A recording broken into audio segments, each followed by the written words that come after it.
송가인이 데뷔 후에도 경제적인 어려움을 겪었다고 자신의 경험담을 털어놓았습니다. 송가인은 데뷔했는데 일이 없으니까 계속 국악 공연을 해야 했었다. 가서 다시 국악인이 되는 것이라며 수입이 없으니까 아르바이트라도 해야겠다 싶었다. 홍대 옷가게에서 하루 12시간씩 일했다. 하루에 100만 원도 팔아봤다. 경연 전날까지 비녀도 만들어서 판매했다라고 말했습니다. 같은 방송에 출연한 홍자도 송가인을 거들었습니다. 홍자는 거취 문제가 힘들었다. 고시원에 오래 살기도 했었다. 쥐가 나오는 곳도 있었다. 이 말을 다 안 믿으시더라라며 집이라는 게 참 힘들었다라고 고백했습니다. 성대용종으로 수술까지 받으며 힘든 나날을 보냈다고도 했습니다. 그는 데뷔하고 경험을 쌓기 위해 공연을 진짜 많이 다녔다. 그러니까 목소리가 정상이 아니더라. 병원에 가보니까 성대용종이었다. 제거 수술이 전신마취였다.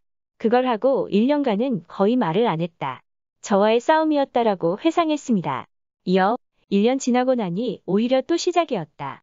노래를 부르던 대로 부르면 목이 또 다칠 거라 생각했다. 그래서 새로운 창법을 찾아야 했다. 그때부터 한 4년은 엄청 연구를 했다. 너무 힘들었는데 버티다 보니까 몰두를 하게 됐다라고 덧붙였습니다. 홍자는 행사비를 못 받는 일도 있었다고 회상했습니다. 그는 제가 무명 때 엄마가 매니저 역할을 다 해주셨다. 엄마가 잡은 공연을 마치고 왔는데 행사비 들어왔냐고 했는데 머뭇거리시더라. 확인해보고 넣어준대 하셨는데 알고 보니까 엄마 돈으로 입금을 한 거였다. 행사 측에서 출연료를 안 줬는데 제가 그 사실을 알면 지치고 포기할까봐 겁이 나서 그랬다고 하시더라라고 했습니다. 송가인도 홍자의 말에 공감했습니다.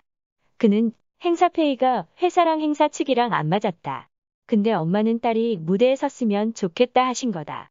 엄마가 차익을 회사에 입금하고 무대에 올랐었다.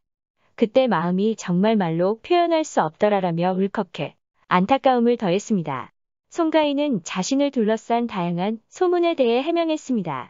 송가인은 100억 원을 벌었다는 100억 수익설에 대해 그렇게 벌지 않았는데 오해들을 받으니 부담스럽더라라며 월세집에서 전셋집으로 이사한 것이 가장 큰 지출이었다고 고백했습니다.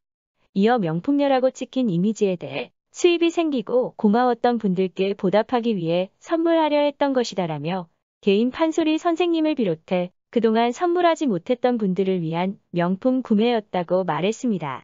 작년 송가인은 무리한 스케줄에 소속사에 죽을 것 같다고 호소했던 경험을 털어놔 충격을 안겼습니다. 이에서 3시간의 수면 시간과 불규칙한 식사에 얼굴이 붓자이를 오해한 악성 댓글이 난무하기도 했습니다. 이어 송가인은 음악 방송에 출연하는 게 가장 꺼려졌다며 아이돌 그룹 사이에서 노래하니까 제가 이모 같더라고 털어놨습니다.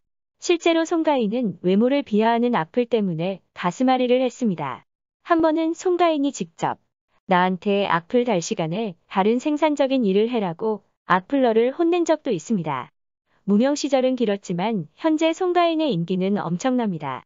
송가인은 무속인들이 내 사주로 많은 콘텐츠를 제작하더라며 유튜브를 통해 확인한 2021년 자신의 운세를 소개했습니다.